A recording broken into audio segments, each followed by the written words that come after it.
Ok, c'est parti.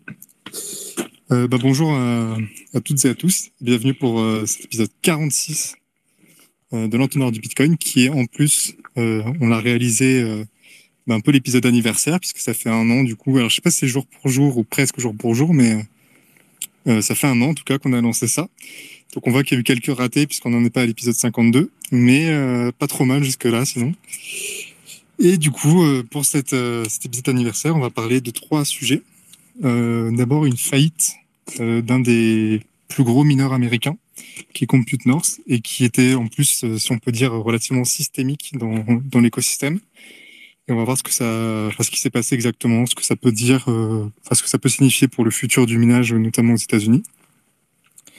Ensuite, un deuxième sujet sur les drive chains et une nouvelle proposition qui a été faite pour les implémenter sans avoir besoin de BIP 300, qui est la BIP de référence pour implémenter les drive chains, mais en utilisant plutôt BIP 118, donc qu'on appelle aussi Any Prevout, et donc ça aurait l'avantage en fait de faire en quelque sorte d'une pierre deux coups, et même plusieurs coups, parce qu'en gros Any Prevout en fait on se rend compte que ça peut être utilisé pour faire pas mal de trucs, et donc du coup ça a plus de chances de passer en tout cas les drive chains avec Any Prevout que en utilisant BIP 300, même s'il y a aussi des compromis qu'on fait du coup par rapport à BIP 300.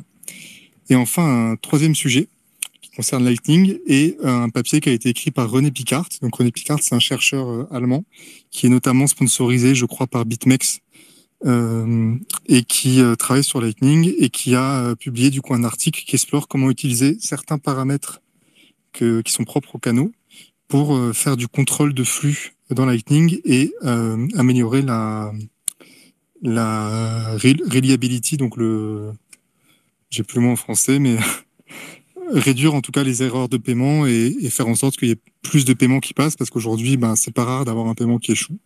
Et on aimerait que le taux de succès soit, si possible, au-dessus de 95%, quoi, en gros. Et même plus dans l'avenir. Voilà.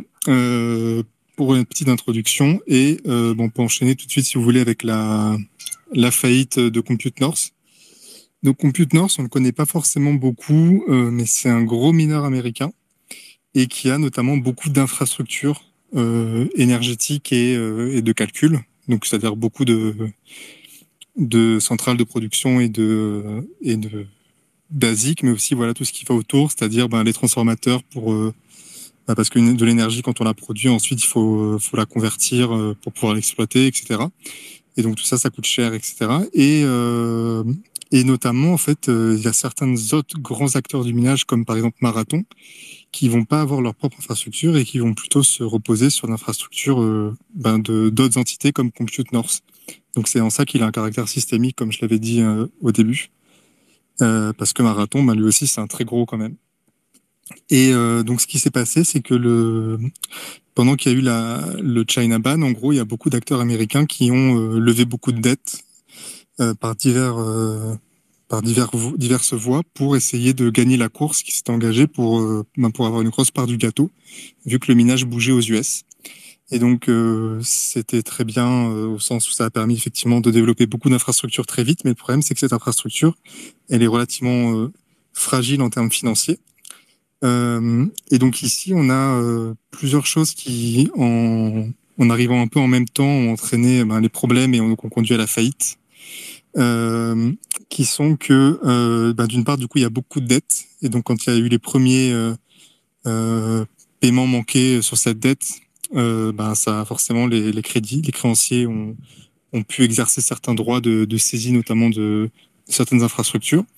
Et puis ensuite, pour les nouvelles infrastructures qui devaient être déployées, il y a des retards qui sont dus aux problèmes d'approvisionnement qu'on connaît tous, et donc notamment dans tout ce qui est matériel électrique de grande puissance, donc des transformateurs, etc., qui mettent du temps et plus de temps que prévu à être déployés.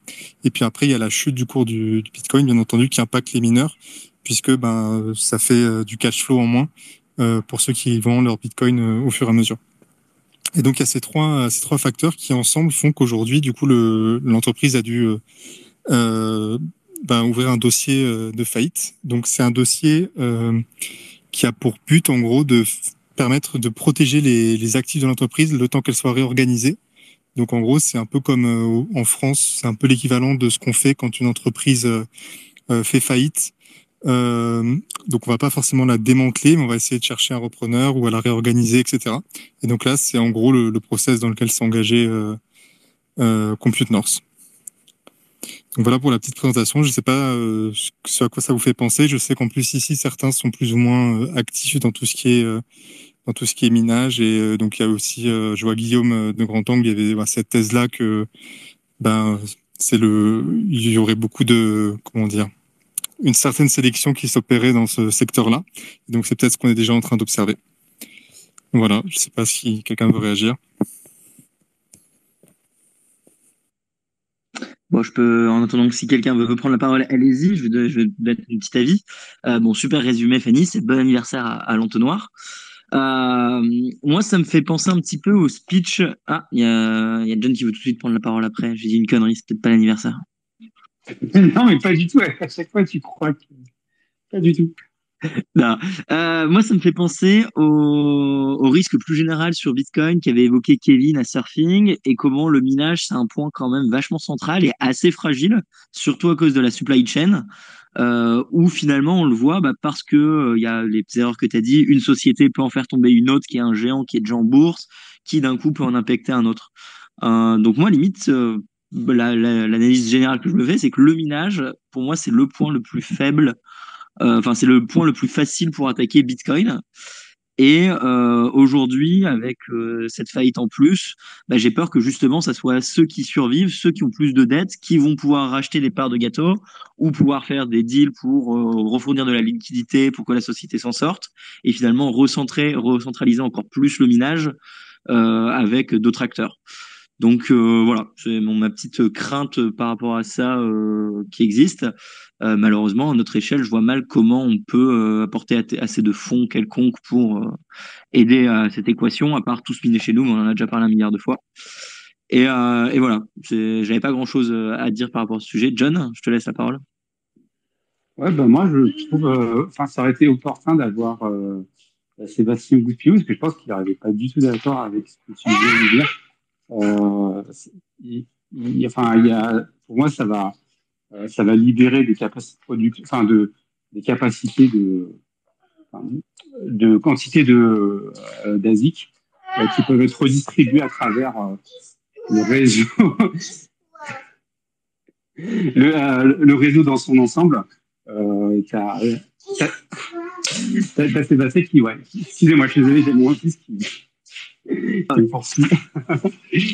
euh, enfin, du coup, c'est des opportunités qui s'ouvrent à d'autres endroits où l'électricité est moins coûteuse. Donc moi, je suis plutôt non. Enfin, je trouve que le minage s'ajuste, va s'ajuster correctement.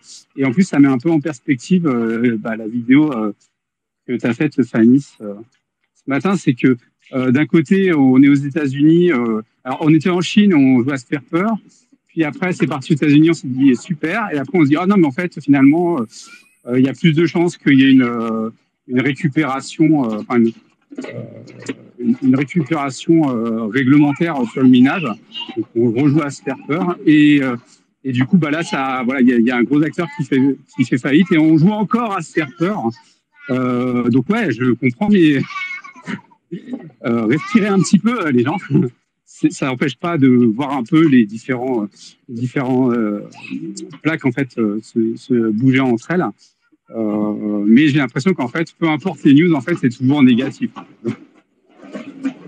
Ok, je comprends que ça peut faire peur, mais tu vois, par rapport à redistribuer, par exemple, l'équipement, j'ai un doute à quel point tu vois, si la société fait vraiment faillite et qu'il y a vraiment une liquidation de toutes les machines, ok, c'est peut-être des ventes aux enchères par lot, par pack, et ça peut être redistribué partout. Et des mecs comme Gouspillou, ils seront très contents d'acheter des convertisseurs et des conteneurs.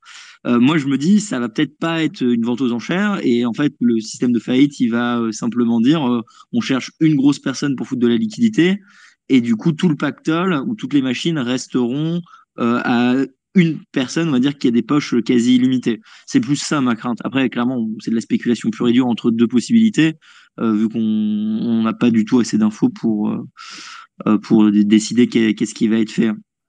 Donc c'est plus ça. C'est plus parce que Sébastien Gouspillou, ce qu'il disait, c'est qu'il y avait déjà quand même pas mal d'ASIC qui se libéraient sur le marché. Donc, très probablement que si tout est liquidé, hein,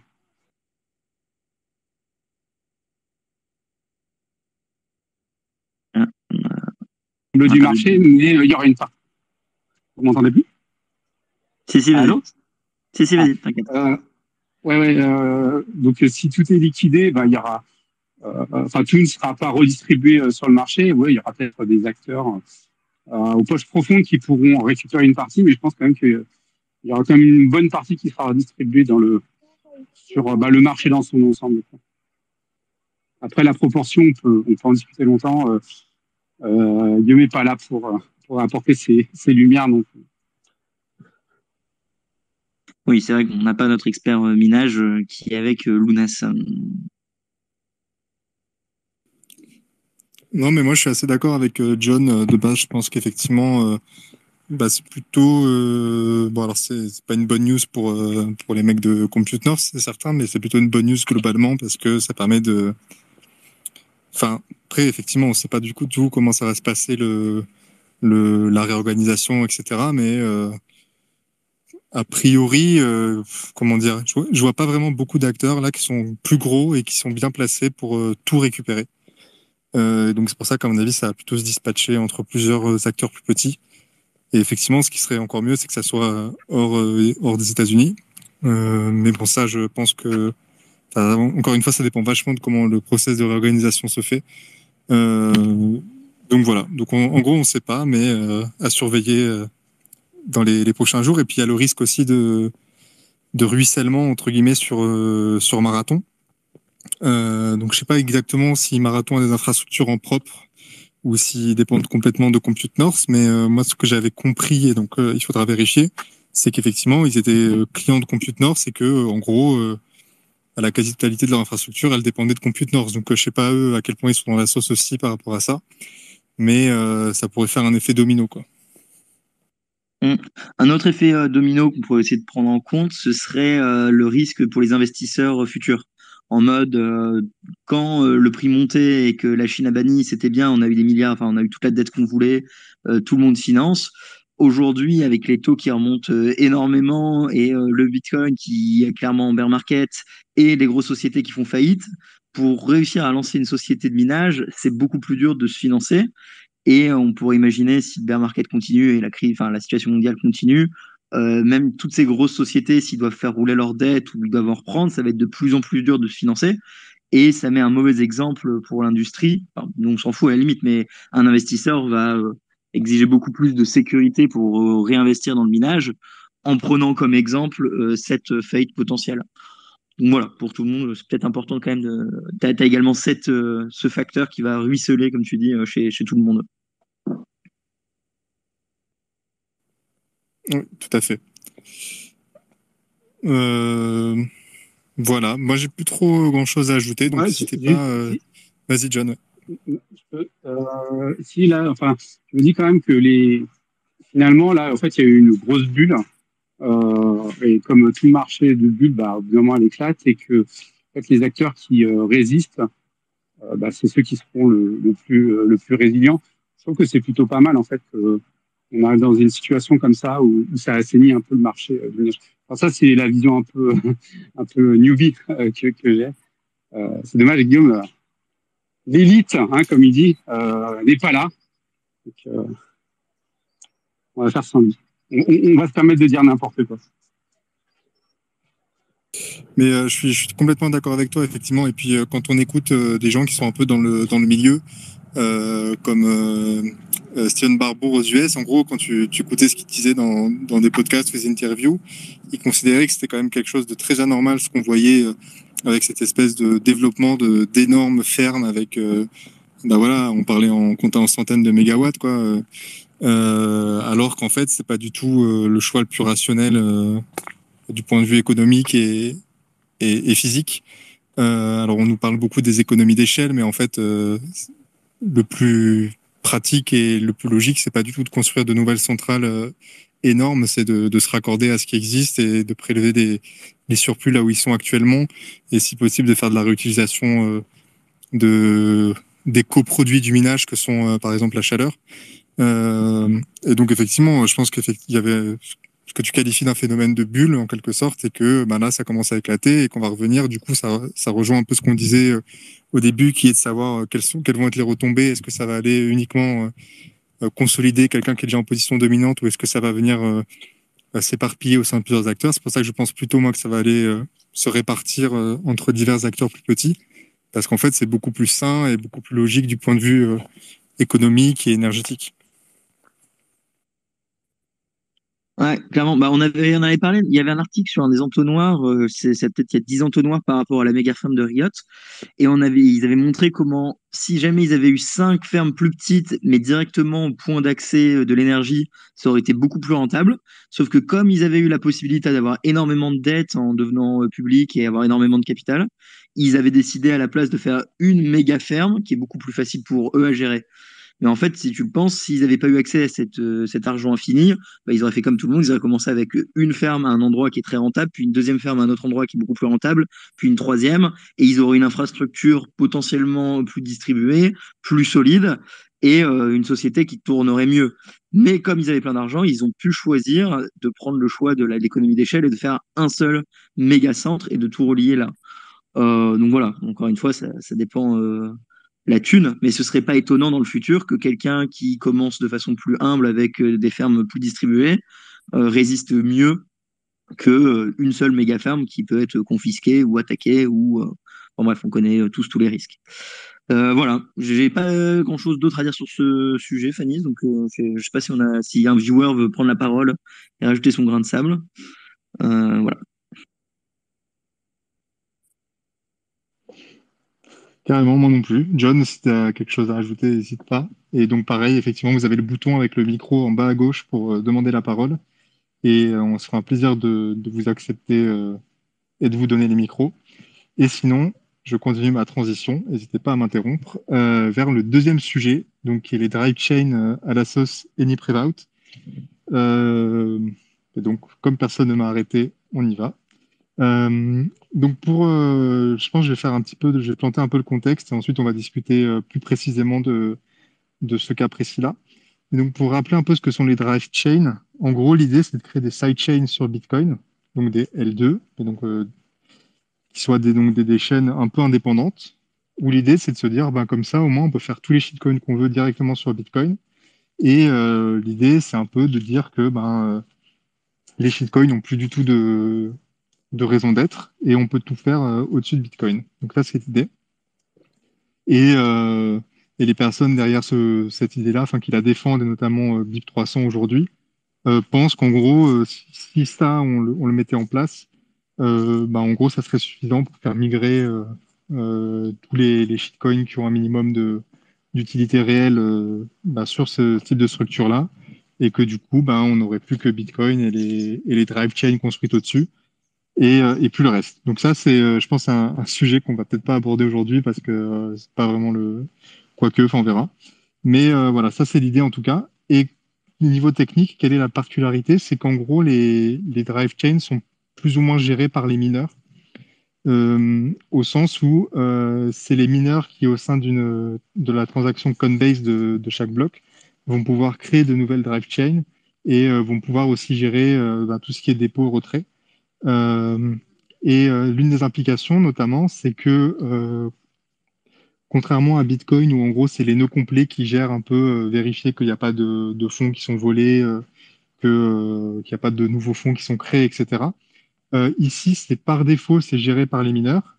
Mais la sécurité, c'est que si un mineur, par exemple, essayait de voler des fonds d'une drive chain, il devrait en fait publier sa transaction de vol plusieurs jours, voire plusieurs semaines avant que il puisse réellement récupérer les fonds, et ce qui laisse du temps, en fait, en théorie, aux personnes complet pour faire les modifications nécessaires pour pouvoir le punir et que tout le monde... Donc, c'est un peu ça l'idée, c'est que en fonctionnement normal, on laisse tout gérer par les mineurs. Du coup, ça a beaucoup d'avantages. En fait, tous les autres nœuds, ils n'ont pas du tout à gérer l'aspect drive chain, donc ça peut scale sans trop de problèmes en s'appuyant uniquement sur les mineurs. Et que si un mineur tente effectivement de faire quelque chose de pas bien, à ce moment-là, on peut prendre la peine de faire en sorte que ça soit plutôt appliqué par les full nodes pour la sidechain en question. Donc ça, c'est en gros un résumé très synthétique des drive chains. Donc c'est le BIP 300 et le BIP 301, si des gens veulent lire plus en détail ce que c'est l'idée. L'idée donc qu'a publié Jeremy Rubin dans la mailing list Dev Bitcoin récemment et sur son blog, c'est de plutôt qu'utiliser les BIP 300 et BIP 301, c'est d'utiliser directement BIP 118, donc qui s'appelle Any Prevout et qui est déjà proposé pour plein d'autres choses. Parce qu'en gros, on pourrait utiliser Any Prevout pour faire quelque chose d'à peu près équivalent. Il faudrait juste ce qu'on appelle un trusted setup, donc une cérémonie d'initialisation où en gros on peut faire confiance que tout ce qui est cryptographique et donc génération de clés à l'époque a été bien fait. Donc c'est ce qu'on observe par exemple sur les snarks pour tout ce qui est ZK Rollup. Mais à part ça, et il y a un autre truc que j'ai oublié, je sais plus ce que c'est. Il y a un autre compromis à faire, relativement important. Mais voilà, ça permettrait au moins de packager les drive chains dans Any Prevout et de pas attendre que VIP 300 devienne éventuellement un jour peut-être euh, suffisamment accepté au niveau du consensus social pour que ça vienne à être ajouté dans Bitcoin Core. Voilà, donc je sais pas si vous avez déjà une. Moi, j'avoue que le sujet était relativement nouveau, le sujet des drive chains en lui-même pour moi. Donc j'ai dû le creuser rapidement pour l'épisode d'aujourd'hui. Je ne sais pas si quelqu'un est plus pointu sur le sujet et veut peut-être apporter des précisions.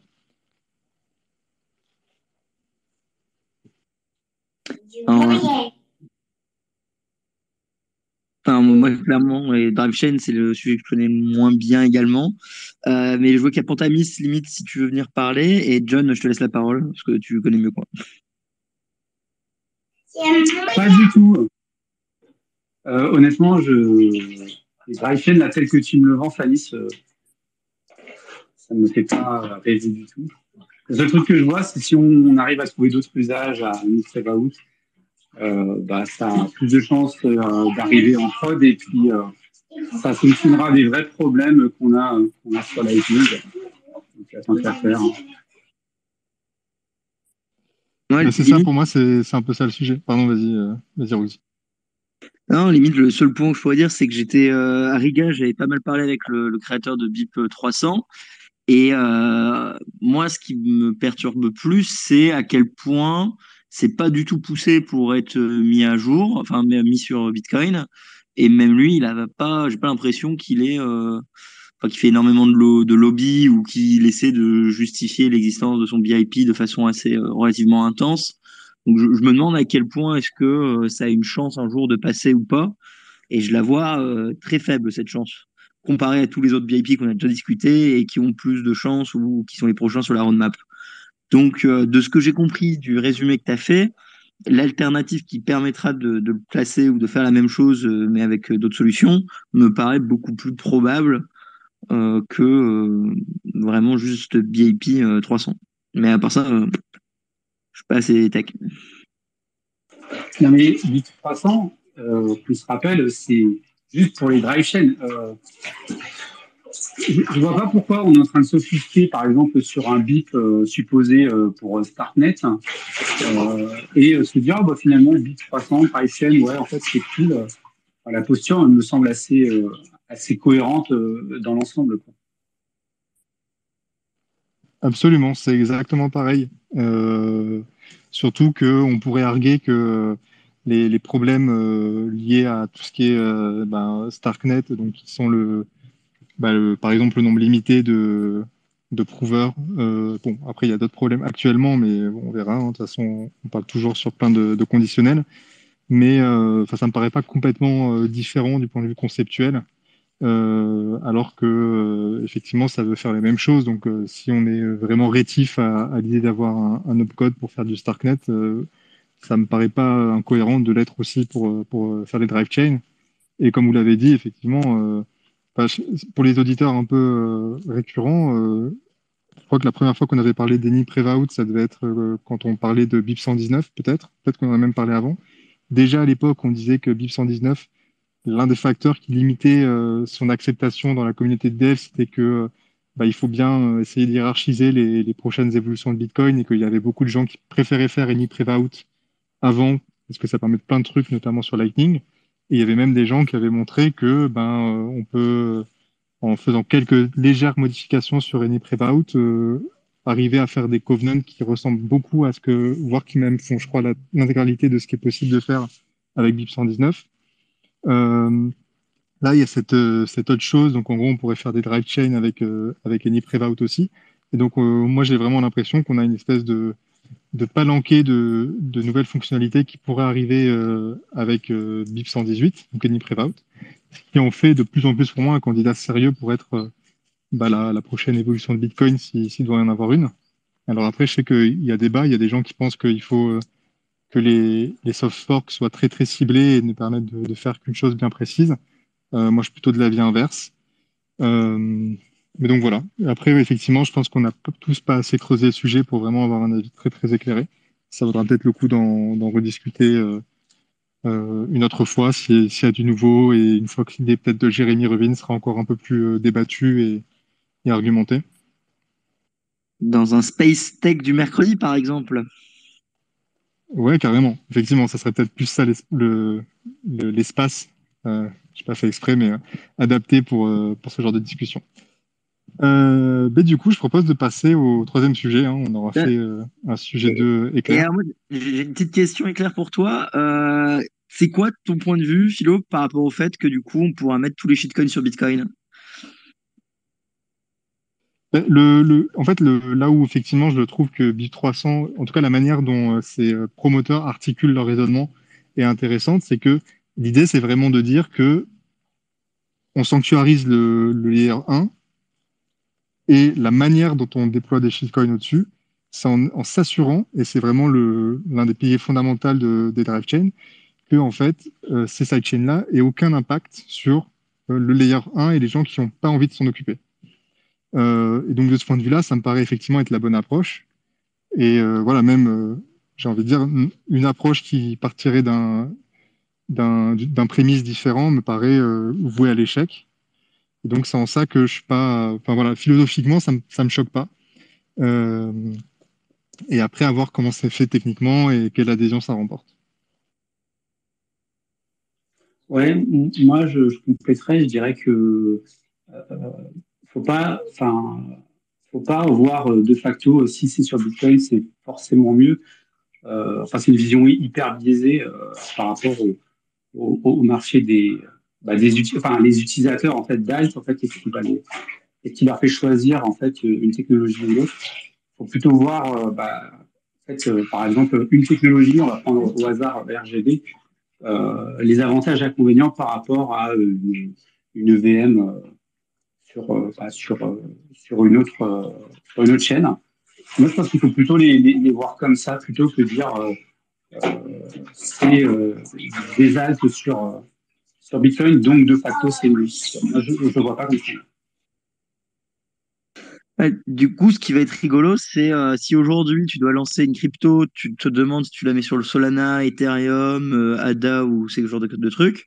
Là, nous, on est en train de se dire, bon, bah, je veux lancer une crypto, est-ce que je la mets sur RGB, est-ce que je la mets sur Taro, ou est-ce que je la mets sur BIP 300 ou d'autres trucs comme ça. Enfin, c'est comme ça que les viewers devraient l'interpréter s'ils sont pas tech, pour faire simple en mode. Ouais, en gros, c'est plutôt, oui, enfin oui, oui, en gros, c'est ça l'idée. Mais après, tout en sachant qu'effectivement, enfin ça, c'est les arguments des promoteurs de Big 300 que je connais pas assez bien, voilà, objectivement, pour vraiment pouvoir me positionner. Mais je pense qu'en tout cas, la faible compréhension que j'ai me fait dire que l'argument de dire on n'a qu'à le faire et une fois que c'est fait, les shitcoins disparaîtront et il y aura plus d'autres blockchains parce que les gens comprendront que ça sert à rien, il me paraît un peu tiré par les cheveux, un peu biaisé. Je pense pas.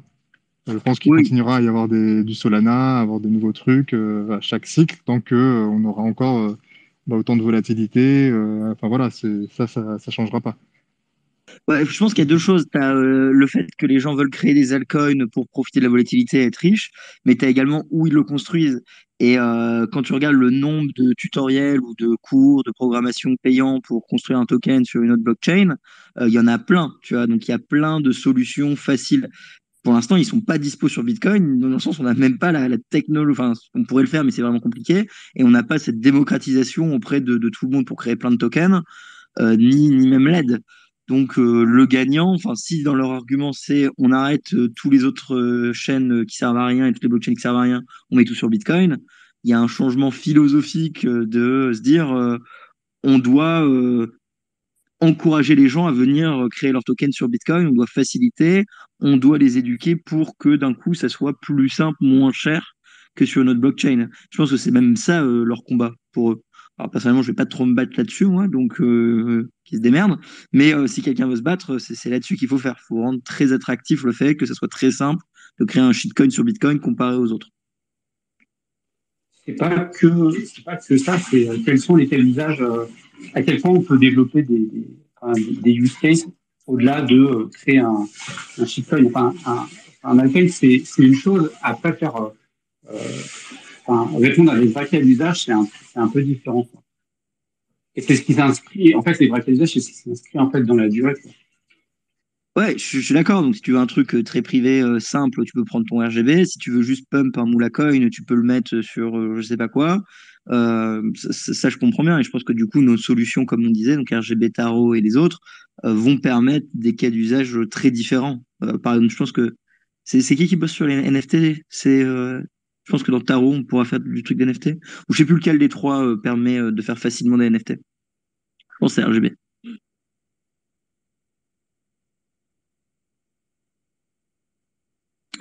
L'entonnoir du shitcoin, les amis. Ça y est, premier anniversaire et c'est parti. On se lâche. Non, mais ouais, je pense qu'effectivement, ce que tu disais, Roxy, il est vraiment à l'esprit des mecs derrière du 300, c'est-à-dire qu'il faut que ce soit facile. Mais comment dire, il y a, voilà, il y aura toujours pour moi le côté marketing de dire on a fait notre blockchain à nous et tout le tintouin habituel. Parce que à ce titre-là, on dit RSK, c'est un ledger de Bitcoin, c'est une VM et Banco. Alors qu'en fait, on sait qu'en pratique, bah, c'est bof. C'est justement qu'une VM, quoi.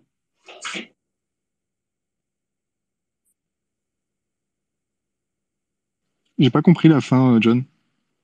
À la fin, enfin, RSK, ce que je disais, c'est que c'est une VM qui est, entre guillemets, une layer 2 de Bitcoin. On peut très bien dire, allez-y, c'est la technologie qui répond au use case. Et, euh, et puis c'est super. Mais sauf qu'en fait, c'est une VM. Et est-ce que c'est satisfaisant? Alors qu'effectivement, il y a plein de développeurs qui savent maintenant développer sur du Solidity. Mais est-ce que c'est satisfaisant? Moi, je crois pas. Ouais, ouais, ouais, je vois. Ouais, tu vois, si on devait faire l'avocat du diable, quand t'entends Maxime de RGB qui dit moi je veux que ça soit le plus compliqué possible d'écrire des contrats sur RGB parce que je veux pas qu'un enfant de 16 ans puisse écrire du code, je peux entendre cet argument, mais d'un autre côté, ça limite énormément l'adoption de cet outil. Et si à un moment c'est peut-être jamais utilisé, alors sauf par des cypherpunks, ça va être très dur pour lui de continuer à le maintenir ou l'améliorer, ou offrir d'autres trucs, avoir des fonds pour développer cet écosystème et que ça soit compatible partout facilement. Donc le rendre pas du tout attractif, c'est un choix à double tranchant et il faut quand même faire attention. Je comprends que c'est des cas d'usage différents, mais à vouloir être trop restreint, faut quand même Non, réaliser non, mais c'est toujours l'angle en fait technologique, mais il faut voir plutôt l'angle use case et quels sont en fait les avantages et inconvénients de chacune des technologies. En quoi RGB sur certains aspects est supérieur qu'un smart contract dans Solidity. Voilà, enfin, il y aura plusieurs technologies. C'est illusoire de penser qu'il n'y en aura qu'une seule. Est-ce que tout sera basé sur Bitcoin? Bah, j'en sais rien. En fait, je m'en fiche un peu personnellement.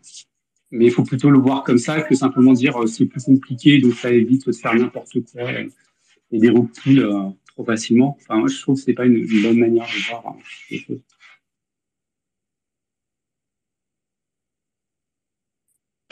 Ouais, ok. Bon, je crois qu'on a assez parlé de shitcoin pour aujourd'hui.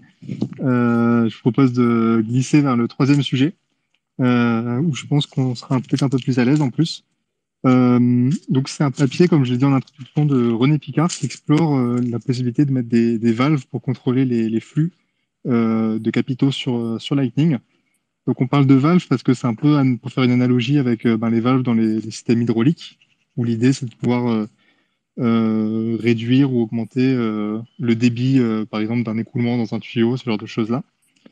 Et donc l'idée c'est d'appliquer ça à Lightning pour avoir comme objectif à la fin de réduire les paiements qui ratent. Parce qu'aujourd'hui, en fait, on a quand même une part non négligeable, quoi. Ça se compte enfin, c'est à deux chiffres, quoi, en quelques, je sais pas si c'est 20% ou plus ou moins, mais c'est quelque chose de relativement important. Donc des paiements qui ratent, ou en tout cas qui réussissent pas du premier coup. C'est où, je te coupe, mais enfin, ce chiffre-là, il me semble complètement stratosphérique par rapport à ce que je constate moi de mon côté, là, 20%. Tu as une source là-dessus, je suis désolé, mais bon, ça me semble. Ouais, je trouve ça énorme aussi. Alors, c'est René Picard qui en parle justement dans son article. Je sais pas exactement en plus quelle est la définition d'un paiement raté. Je sais pas si c'est un paiement qui essaye une route euh, qui, en théorie, devrait probablement marcher, mais qui ne marche pas, ou si c'est vraiment en considérant un paiement qui, à la fin, n'aboutit pas. Parce que tu vois, sur tous tes wallets et tout, il va potentiellement essayer plusieurs routes avant d'en trouver une qui marche. Je sais pas exactement comment c'est compté. Je t'avoue. Moi, Donc, j'avais partagé en fait des valeurs sur mon Core Lightning sur le nombre de HTLC qui sont en fail. Et effectivement, le nombre qui réussit, alors, est très très faible. Mais une HTLC qui fail, ça ne veut pas dire que le paiement fail. Et par contre, c'est un ordre de grandeur qui est hautement plus important, un HTLC qui fail.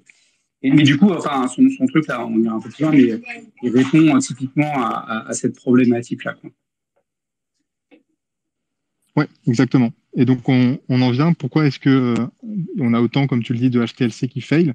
C'est parce qu'en fait, en gros, quand un nœud qui émet un paiement sur Lightning essaye de calculer une route, il peut uniquement se dire, ben, telle route, elle va probablement marcher parce qu'il n'a accès que à la capacité des différents canaux. Donc, c'est-à-dire combien il y a de Bitcoin en tout dans ces canaux.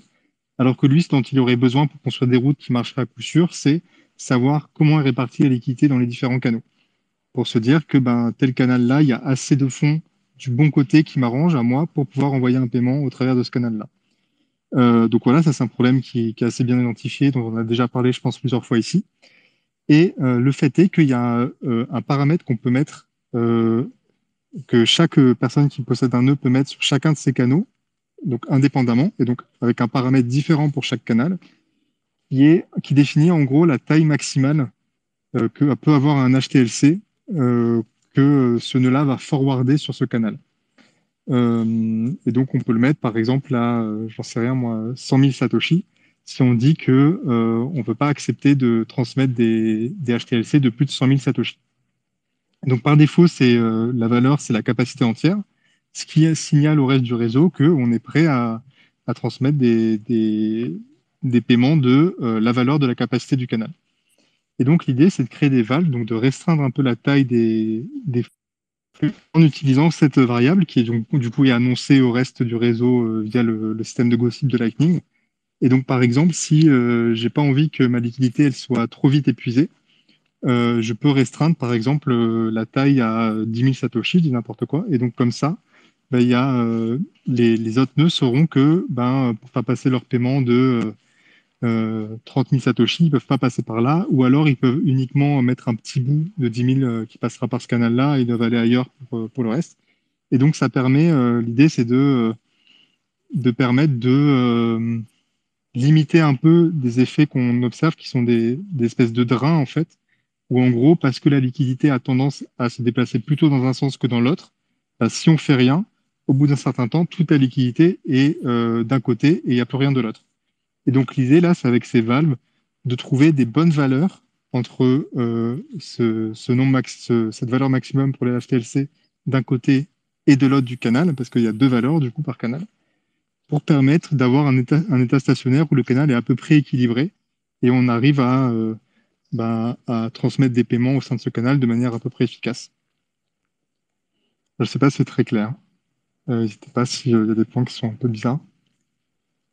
C'est très clair. J'ai une petite question pour un détail. Est-ce que on peut faire que ça change automatiquement en fonction de Ouais, où est la liquidité dans le canal? Donc, par exemple, c'est 60%, c'est ouvert à 60%, mais quand on arrive à X nombre de Satoshi left d'un côté, hop, on passe direct à 95%. Enfin, on peut vraiment tout varier?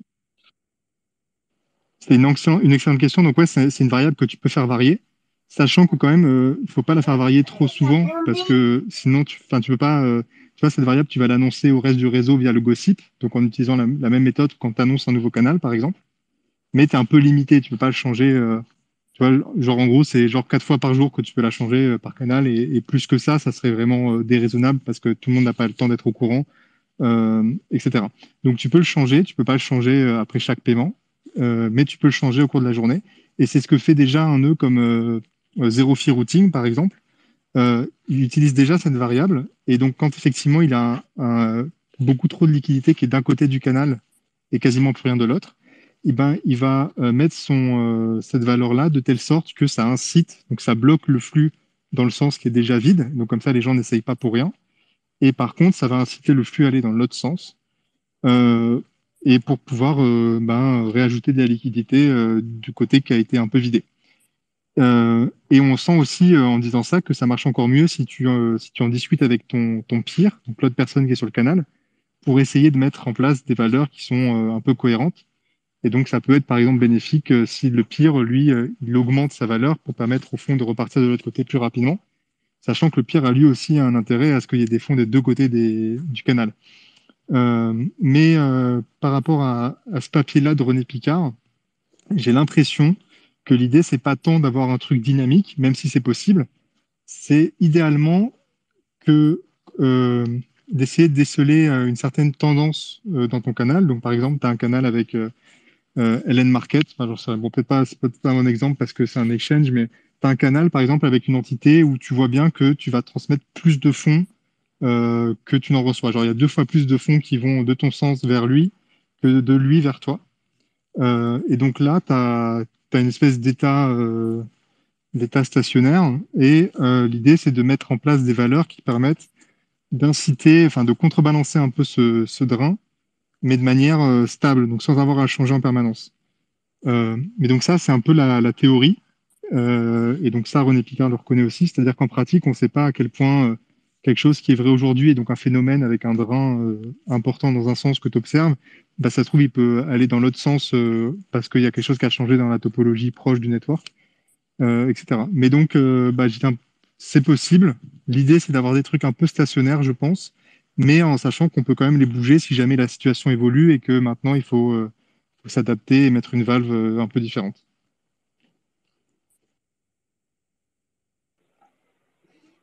Ouais, du coup, ouais, c'est super. Moi, je voulais réagir. René Picard, pour ceux qui ne connaissent pas, c'est celui qui a créé un algorithme qui porte son nom, qui permet de transférer des gros montants sur Lightning. Allô? C'est pour ça que... Allô? Ouais, vous m'entendez? Oui, Allô? on t'entend. C'est Ah, Roxy qui quelqu'un m'a dit allô. Moi, je t'entends en tout Ah, il est cas, en train peut-être de pas mettre. Roxy. Ah, ok, d'accord. C'est grâce à lui que on arrive maintenant à faire des paiements bien plus importants sur Lightning. Et ouais, c'est super intéressant parce que cette idée-là, cette valeur a été utilisée depuis quand même pas mal de temps par le nœud Zero Fee Routing. En fait, le truc qui m'a interrogé, c'est comment lui faisait pour gérer en fait sa liquidité sans frais, sachant que moi, par exemple, j'utilise en fait des scripts qui se lancent une fois par jour pour ajuster les frais en fonction de où en est la liquidité. Et donc ça marche pas trop mal.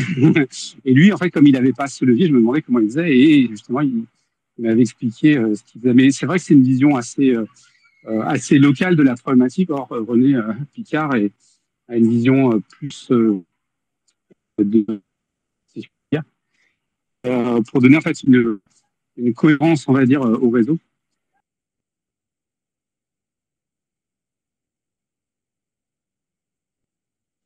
On t'a perdu. Enfin, moi, je t'entends plus trop, John.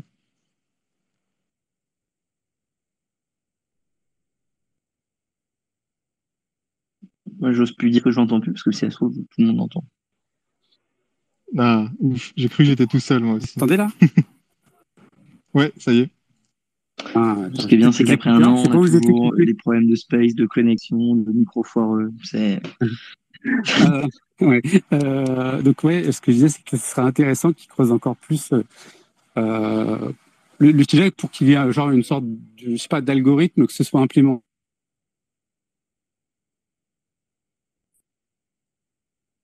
Allô, allô. je sens déjà tous les commentaires YouTube. Ouais, faut faire des efforts. Voilà, je suis curieux de voir ce que ça va donner, quoi. Ouais, nous aussi, John. T'as encore perdu. Euh, Je sais pas, ça s'est ah, arrêté où? en gros, tu disais que ça serait intéressant de l'implémenter, j'imagine, de manière assez large dans le réseau. Je pense que c'est ça que Ouais, tu voilà, disais. c'est ça, exactement, ouais. Exactement. Et bah, Ben, puisque... carrément, et surtout, pardon, vas-y. Non, non, c'est bon. Mais, parce qu'en fait, justement, tu parlais de Zero Fee Routing, et lui, effectivement, son approche, elle est relativement, entre gros guillemets, simple, parce que, voilà, c'est vraiment, il fait ça tout seul. Quand il n'y a plus assez de fonds d'un côté, ben, il met un truc tout petit pour la taille maximum de HTLC accepté, comme ça, il sait qu'il n'y a plus de paiement qui passe là. Ce qui est aussi intelligent parce que ça permet de pas trop dégrader son availability, parce qu'en gros, il y a moins de paiements qui essayent de passer par là parce qu'ils voient que de toute façon, ça peut pas marcher. Mais c'est encore effectivement un peu dans son coin. Et donc, ce que René Picard voit en analysant bah, tous les messages sur le Gossip Protocol, parce que donc ça, c'est aussi un truc qui est cool, c'est qu'on peut voir un peu comment les gens mettent, enfin, quelle valeur ils donnent à ce paramètre-là de la taille maximum des HTLC. Ben, on voit qu'en fait, c'est très peu utilisé. Donc, la Zero Fee Routing qui l'utilise, il y a quelques autres nœuds. Mais sinon, globalement, en fait, la plupart des nœuds, ben, c'est la valeur par défaut, donc c'est la capacité du canal. Donc, ça a la même valeur des deux côtés de chaque canal. Alors que justement, René Picard montre que ben, c'est beaucoup plus efficace, ça marche beaucoup mieux et donc on a une bien meilleur taux de succès des paiements quand il y a des valeurs différentes de chaque côté d'un canal. Parce que en fait, c'est très rare que des canaux aient vraiment autant de volume dans un sens que dans l'autre. Donc dans ces cas-là, qui sont très rares, effectivement, ça fait sens d'avoir le même paramètre, mais dans tous les autres cas où il y a un léger déséquilibre, ça fait sens de combattre, entre guillemets, ce déséquilibre en mettant des valeurs différentes. Et tu disais, tu parlais de sa vision qui est de faire en sorte que ce soit appliqué au réseau entier. Et effectivement, René Picard, il a aussi conscience que bah, il faut qu'il y ait un espèce de dialogue entre chaque nœud et ses pairs pour qu'ils mettent en place ensemble la paire de valeurs pour ce paramètre, donc pour chaque sens dans le canal, qui soit la plus optimale. Et donc ça requiert aussi peut-être éventuellement ben, une mise à jour de Lightning pour faciliter justement cette discussion avec peut-être des nouveaux messages entre pairs pour mettre en place ben, cette négociation des différentes valeurs pour essayer d'avoir quelque chose d'un peu cohérent bah, d'abord à l'échelle de chaque canal et puis aussi à l'échelle du réseau entier. nickel, super clair. On a perdu John, je l'ai réinvité. J'ai une question. Pourquoi est-ce que simplement on peut pas changer nos frais constamment? En mode, au lieu de limiter l'accès, on augmente le coût pour passer. Naturellement, si tu le mets très haut, bah, beaucoup moins de personnes vont passer, voire même personne. Donc, pourquoi pas simplement s'amuser à jouer avec les frais constamment? C'est beaucoup plus dur, ça se communique moins bien. Il y a une raison? Euh, Comme ça, je dirais que c'est à peu près équivalent. Euh, Parce qu'en fait, les frais de ton canal, ils sont annoncés pareil sur le Gossip, donc de la même manière que la taille maximum du HTLC que tu es prêt à accepter. Donc j'aurais tendance à dire que jouer sur l'un et jouer sur l'autre, c'est à peu près équivalent. Euh, Sachant que c'est déjà quelque chose qui est fait hein, par pas mal de nœuds, d'avoir des scripts qui vont mettre à jour les frais dynamiquement pour augmenter les frais quand un côté devient un peu épuisé pour dissuader les paiements d'aller dans ce sens. Et pareil, là encore, c'est là où c'est encore mieux si tu as ton nœud d'en face qui est chaud pour travailler de concert avec toi, parce que lui, il peut augmenter un peu il peut baisser un peu ses frais pour inciter les fonds à aller dans l'autre sens. Mais sachant que voilà, les frais, du coup, tu joues comment dire, combien tu gagnes par chaque Satoshi routé. Euh, mais donc, comment dire, quand tu les augmentes, tu vas gagner plus par Satoshi routé, mais tu vas router moins de Satoshi. À l'inverse, quand tu les baisses, tu vas gagner moins par Satoshi routé, mais tu vas en router plus. Donc pareil, là, c'est aussi un truc où c'est un peu compliqué de bien à trouver les bonnes valeurs parce que bah, tu as une équation avec deux inconnus, quoi.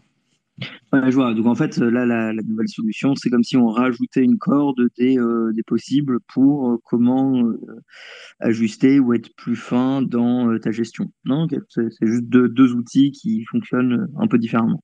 Les frais et limiter la capacité. John, t'es de retour, j'ai vu? Ouais, pour moi, c'est pas tout à fait équivalent dans le sens où tu augmentes les frais, donc tu baisses ta probabilité d'être sélectionné dans la route. Ça veut pas dire que tu vas pas être utilisé alors que tu avais peut-être plus de liquidité.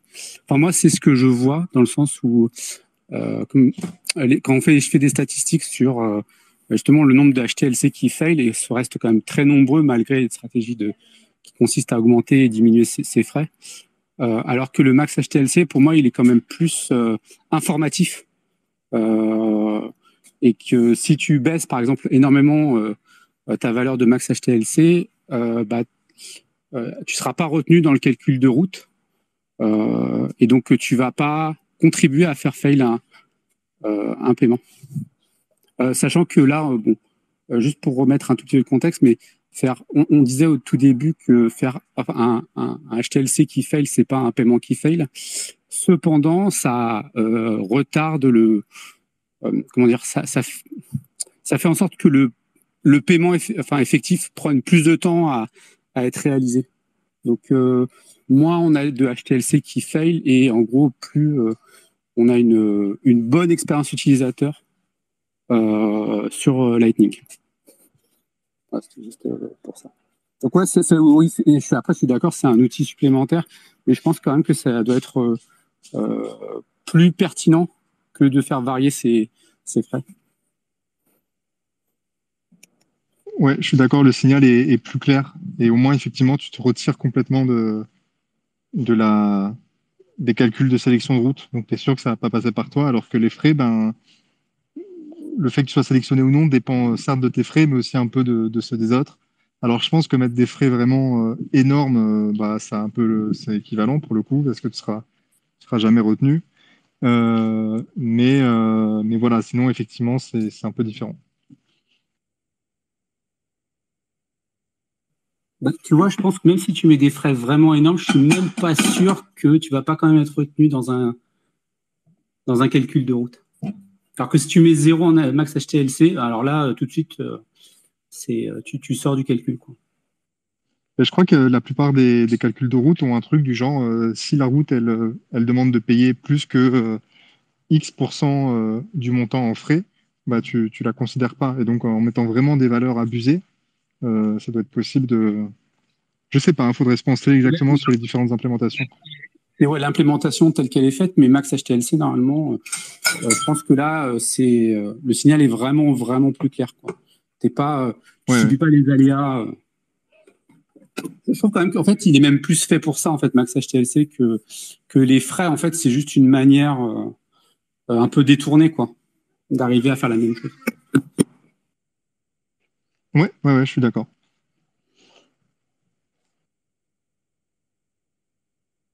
Bah, nickel. Bah voilà, 1 heure pile. N'hésitez pas si vous avez des questions, des remarques qui peuvent concerner bah, n'importe lequel des trois sujets qu'on a abordés. N'hésitez vraiment pas. C'est tout l'intérêt d'être présent en live. Puisqu'on vous rappelle, du coup, pour les gens qui nous écoutent peut-être sur YouTube, qu'on se retrouve tous les dimanches à 18 h sur Twitter et que vous pouvez prendre la parole pour ben, poser vos questions, apporter vos remarques, vos contributions, etc. euh, à la discussion. Donc n'hésitez pas à nous rejoindre en live le dimanche soir. C'est très bien. Dis donc, tu fais très bien la promo, en fait. Je Euh, m'entraîne un peu quand même. Bah ouais, ouais. Ouais. When série 2 sur Lightning?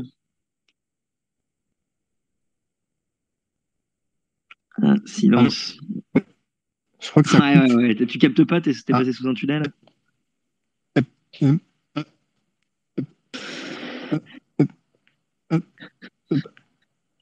Il le fait bien, c'est impressionnant. Vous m'entendez? Roxy a pas encore des pommes de micro. Il a dit dans 2 semaines c'était prêt. Aïe. Coup dur. Il va falloir bosser un petit peu là. Si tu veux, t'as à peu près 2 mois de crypto 301 qui vont tomber sur YouTube, donc t'as 2 mois de répit avant d'avoir l'attention de tout le monde sur un truc très tech. Ok, 25 novembre, c'est noté. Et après, on a un mois de vidéo et comme ça, on aura la conclusion de la saison 2 à Noël. Ben voilà, c'est parfait. Quel meilleur cadeau de Noël pour toute la communauté. C'est exactement ce qu'on voulait tous. Écoutez les amis, je me propose de clôturer, sauf si Fanny a un inconvénient là-dessus, et sauf si quelqu'un veut absolument dire quelque chose maintenant, des questions générales surtout. On vous laisse 1 minute.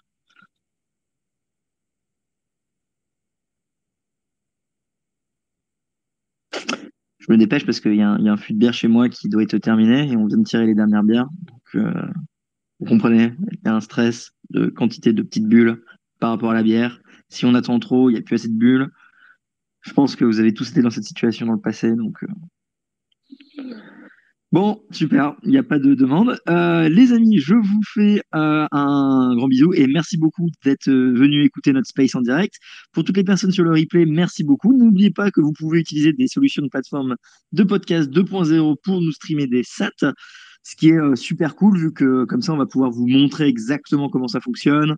On va pouvoir rediviser le pactole entre tous les membres de l'entonnoir. Bon, c'est pas des grosses sommes, mais l'important, c'est de montrer les nouveaux business models possibles grâce à Lightning. Donc, si vous êtes beaucoup à nous streamer, ça marchera bien, vu qu'on va pouvoir montrer que tous les jours, ou toutes les minutes, ou toutes les heures, l'argent, littéralement, se fait streamer. Donc, n'hésitez pas à le faire, ça nous aide. Également, du coup, la formation Crypto 303 de Loïc est sortie. Ça fait un moment que je vous le dis sur l'entonnoir, donc vous devriez être au courant. Mais si vous n'êtes pas au courant, vous pouvez aller la faire. Elle est assez technique. Aujourd'hui, par exemple, on a eu une vidéo d'1 heure sur comment est-ce que SHA-256 fonctionne d'un point de vue mathématique. Donc, c'est vraiment comment mathématiquement la formule fait que on peut avoir de l'encryption forte. Également, Fanny a eu une super vidéo sur Quantum Crypto que vous devriez aller voir ce matin. Tout ça pour vous dire bonne soirée à vous tous. Merci Fanny d'avoir hosté cette semaine. Merci John d'être venu. On fait des bisous quand même à Guillaume et Lounès parce qu'on les aime bien. Et n'oubliez pas que désormais, les mercredis, il y a le Space Tech du mercredi où des experts tech nous parlent de Bitcoin le mercredi. On est très fort niveau nom chez Bitcoin en général. Donc voilà, donc vous pouvez déjà retrouver le premier épisode sur BAP47 et les Silence Payment. Et la semaine prochaine, je sais pas c'est quoi le thème, tout simplement. Si quelqu'un, vous le savez, vous ou pas? Non. Peut-être les drive chain, hein? Ouais, je sais pas si Lounès est très au courant des drive chains. On en avait parlé rapidement et il n'a pas l'air expert non plus. Hein. Bah, il a 2 jours, ça va, franchement. Ouais, ça, il bosse pas, hein. Il fait pas grand chose chez les Non. Il joue au ouais. solitaire. Je peux compléter ce que je l'ai écouté, en podcast. Ceux qui n'ont pas encore écouté le dernier space, alors si vous trouvez que nos spaces à nous sont techniques, les spaces du mercredi sont autrement plus techniques. Cependant, je vous invite vraiment à écouter parce qu'il y a plein de choses à apprendre. Et en tout cas, sur le dernier space, il y avait donc Laurent MT qui développe l'explorateur ou l'outil d'analyse Bitcoin OXT. Et c'était vraiment hyper intéressant parce qu'il rappelle un peu d'historique de use case, etc. Donc, même si vous êtes un peu dépassé par la technique, franchement, ça vaut vraiment le coup d'écouter. Et surtout dans Bitcoin, n'oubliez pas que c'est parce que vous allez bouffer 5 fois du silence payment qu'à la fin vous allez comprendre. Il y a peu de personnes qui comprennent du premier coup ce que c'est. Donc entre des vidéos, un space, lire un article, au final ça rentre, même si ça paraît compliqué. On arrive tous un petit peu à le comprendre. Donc n'hésitez pas à passer la barrière tech, tout simplement. Sur ce, je vous fais des bisous. Fanny, tu peux couper quand tu veux. Bisous. Bisous. Bisous Guigui et Loulou. Merci à tous et à la semaine prochaine. Bisous. Bisous. Merci d'avoir écouté la vidéo. Pour nous suivre sur les réseaux, c'est Découvre Bitcoin. Un grand merci aux Patreon, aux personnes qui font des donations ou qui nous soutiennent via le e-commerce pour qu'on puisse continuer à fournir des formations, tutoriels et interviews gratuites en 3 langues. Pour plus d'informations sur Bitcoin ou pour n'importe quelle autre question, rendez-vous directement sur www.découvrebitcoin.com. On se retrouve pour la prochaine vidéo. À bientôt les amis!